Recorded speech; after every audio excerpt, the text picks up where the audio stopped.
Buenas, mi nombre es Deiner Contreras Canchila, soy estudiante de psiquiatría. El día de hoy eh, vamos a hablar sobre la adicción a opiáceos. Tenemos que los opiáceos son un tipo de medicamento o de droga que se deriva directamente de la planta natural de la adormidera o también llamada Papaver somniferum, también conocida como amapola. Actúan uniéndose a los receptores opioides en el cerebro, la médula espinal y las otras partes del cuerpo para bloquear las señales de dolor y producir efectos de relajación y euforia. Tenemos que pueden ser de origen naturales, que son sustancias que se extraen directamente del opio, como la morfina y la codeína, y opioides semisintéticos y sintéticos como compuestos creados en laboratorios que imitan los efectos de los opiáceos naturales, ejemplo, los que incluyen la heroína, semisintético, el fentanilo, la oxicodona, la hidrocodona y la metadona. Eh, tenemos este, cómo pueden afectar la vida los opioides. Pueden llevar a la muerte del paciente. Las dosis altas pueden reducir lo que viene siendo la frecuencia respiratoria, cardíaca del cuerpo hasta el punto de detenerla completamente. Sentir deseos de drogarse cada vez para mantenerse en nota, perder el interés por las cosas hasta no disfrutarlas. Tenemos que el trastorno por consumo de opioides o TUO se define como el consumo crónico de opioides que causa malestar o deterioro clínicamente significativo. Los síntomas de esta enfermedad incluyen lo que viene siendo un deseo irresistible de consumir opioides, mayor tolerancia a los opioides y síndromes de abstinencia al suspenderlos.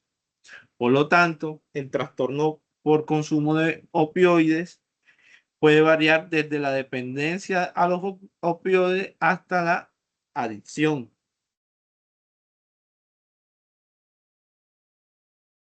En la etiología tenemos que la dependencia y la adicción a los opioides son producto de numerosos factores biológicos, ambientales, genéticos y psicosociales.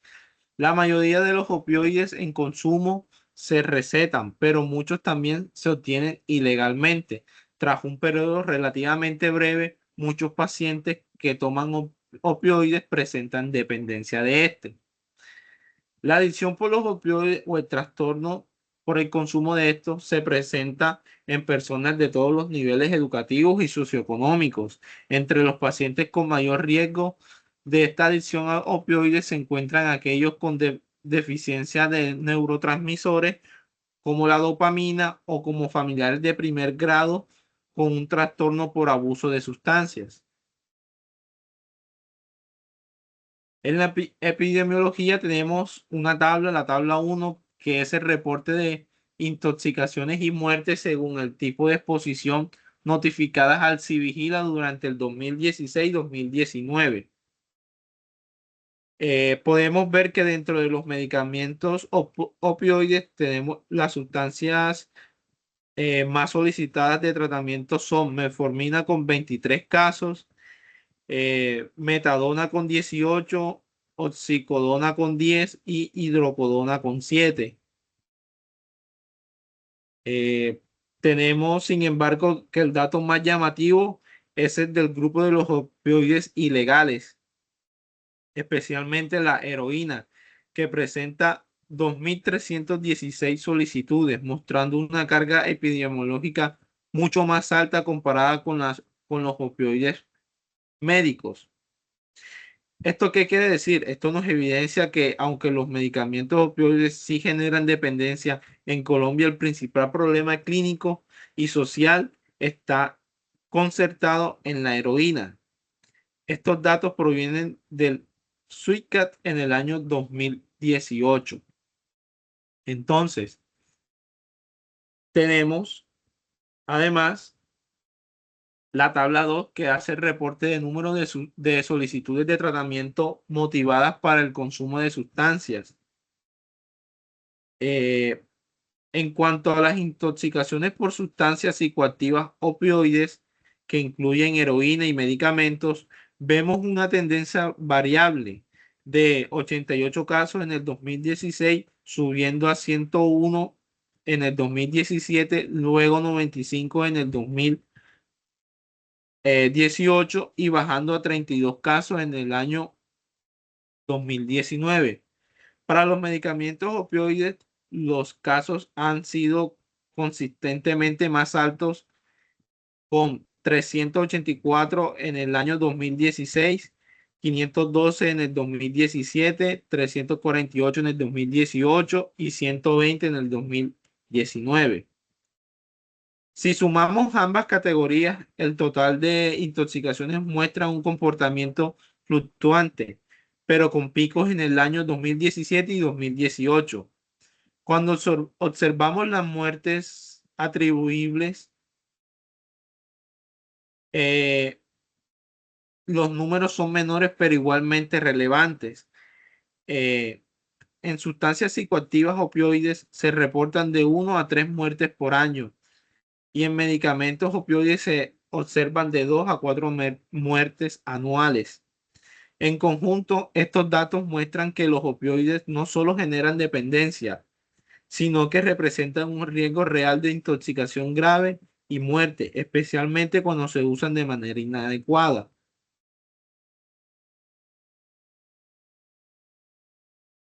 Hablando de la fisiopatología, tenemos que la neuroanatomía de la adicción inicia con los receptores opioides que están ampliamente distribuidos a través del cuerpo y expresados en diferentes tipos de células, incluyendo el sistema nervioso central y el sistema nervioso periférico, células del sistema inmune, médulas suprarrenales y las gónadas, lo cual explica la amplia gama de efectos secundarios y su capacidad de modular diferentes procesos tanto fisiológicos como psicológicos. Como se mencionó en la selección anterior, el efecto analgésico de los opioides es mediado por los receptores MOR, en específicamente el receptor para opioides mu delta, lo cual resulta relevante desde el punto de vista neuroanatómico, debido a que las regiones cerebrales que regulan la percepción del dolor, o sea, la sustancia gris, peri, la sustancia gris, el tálamo, la corteza cingulada y la insula, y las regiones de las respuestas emocionales inducidas por el dolor, lo que viene siendo la amígdala, contiene altos niveles de estos receptores. Además, otras de las regiones con más alta expresión de los MORS son aquellas relacionadas con las experiencias de placer o recompensa a la hora de consumir opioides, como el área tegmental, ventral y núcleos accumbens. Los opioides también producen cambios a nivel del cerebro en las regiones asociadas a funciones cognitivas, como el hipocampo, la corteza temporal, el parietal, que conducen a un déficit de atención, memoria y alteraciones en el comportamiento. Estos trastornos neuronales pueden afectar lo que viene siendo la adherencia de los tratamientos farmacológicos. Finalmente, tenemos que los MOR se localizan también en el bulbo ventrolateral, lo cual explica por qué los opioides son capaces de ocasionar depresión respiratoria. Además, en esta imagen podemos hacer un ejemplo de la distribución de los receptores MOR en las diferentes regiones del cerebro. Entonces, tenemos que el número 1 que observamos en pantalla es el control en la ingesta de los alimentos y medicamentos que están regulados por los MOR. Luego de eso, se da la activación de MORS en el cingulado anterior, el tálamo, el tronco encefálico y la médula espinal, que pueden inducir analgesia, respiración lenta y relajación. En el 3 encontramos que la percepción sensorial puede verse influenciada por MORS en los lóbulos parietal y temporal. En el 4 encontramos que la motivación, el deseo y el aprendizaje disociativo implican la estimulación de los MOR en el núcleo accumbens, en el núcleo caudado, en la putamen caudado o PC en el área tegmental ventral y en lo que viene siendo la sustancia negra, las amígdalas, y esto se requiere para que el aprendizaje condicionado y la respuesta emocional sean activas. En el 6 tenemos la activación de MORS en el hipocampo puede alterar el aprendizaje y neurogénesis.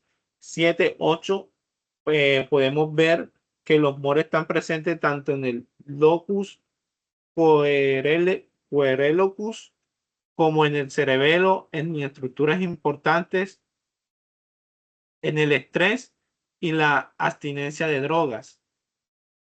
Pues aquí pudimos ver un poco sobre la distribución de los receptores MOR en la corteza cerebral.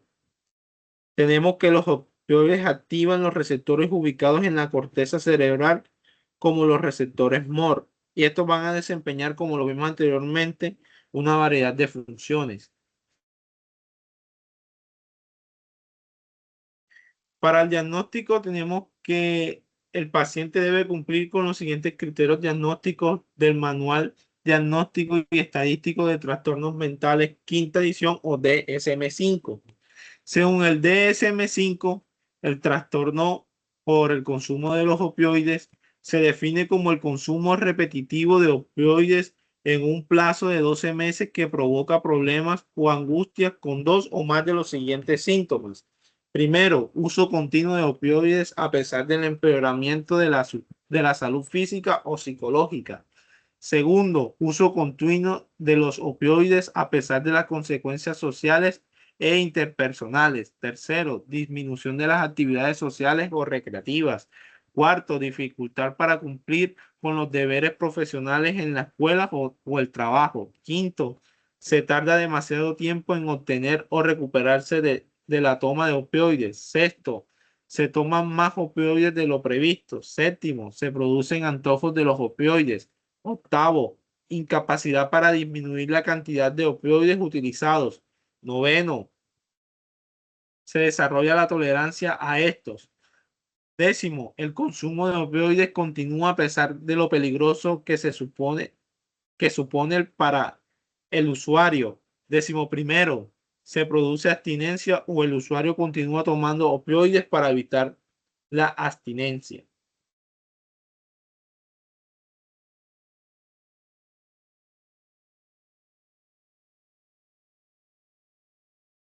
En la evaluación tenemos que una historia clínica completa, tanto social como de salud mental, debe formar parte de la evolución inicial de este trastorno.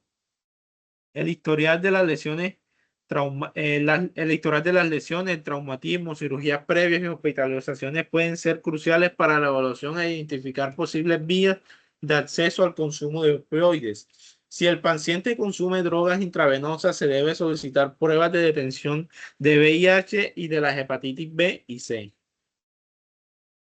En cuanto al tratamiento de los pacientes con abuso y adicción a opioides de prescripción, tenemos que primero un tratamiento estructurado con opioides en pacientes en los que se sospeche ¿cuándo se hace esto? En pacientes en los pacientes en los que se sospeche un posible abuso, en la reducción progresiva de dosis del opioide si está muy elevada, hay controles toxicológicos programados y una supervisión estrecha para detectar posibles conductas aberrantes.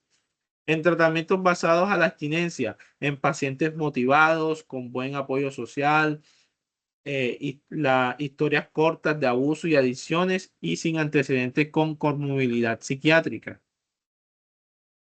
Desintoxicación de los opioides de abuso, en régimen hospitalarios en pacientes sin apoyo familiares o con gran miedo a la abstinencia o experimentar un incremento de dolor, en tratamiento con sustitutivos de opioides. Tenemos un programa integral de tratamiento médico, psicológico, cuidado de enfermería e intervención social. Además de eso, una prescripción de cantidades controladas de opioides de acción más prolongada, como la metadona, para reducir lo que viene siendo el carving y prevenir la sintomatología de abstinencia.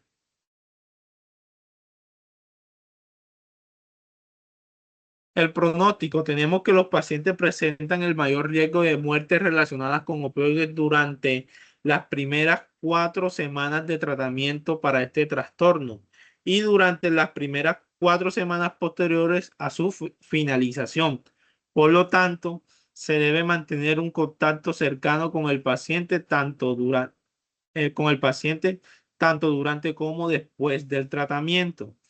En concreto, tenemos que el tratamiento con metadona se asocia a una reducción del 50% en la mortalidad por todas las causas, así como una reducción del 50% en la incidencia de la hepatitis C. La terapia con metadona también se ha demostrado reducir los delitos relacionados con las drogas y el consumo de drogas ilícitas, mejorar las interacciones sociales y aumentar las tasas de retenciones en programas de rehabilitación. Muchas gracias.